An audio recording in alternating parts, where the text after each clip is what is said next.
So hello friends, today we talking about the Masquerade Bloodlines 2.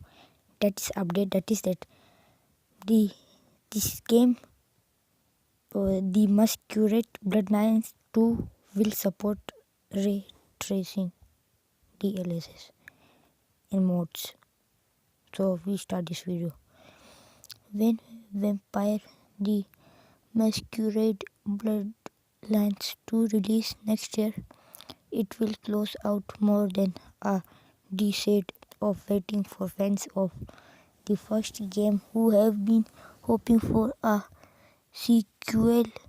It's coming, and when it does, it will support real-time ray tracing and DLSS. The two stand stand out of future of NVIDIA GeForce RTX graphics cards.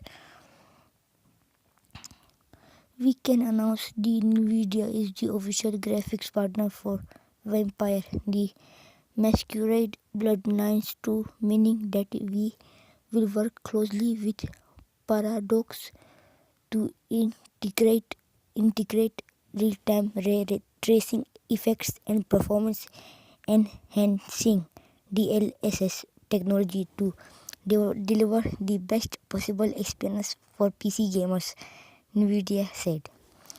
Of course, missing from the announcements is whether RTX features will be available on day of launch or added in a post-launch patch. We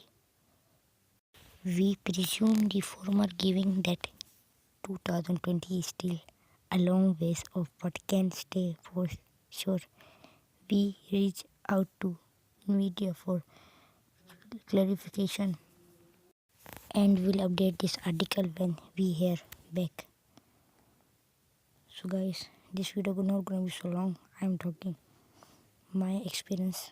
So friends, that was the video. If you like it, please subscribe my channel, press the like and so you never miss my video.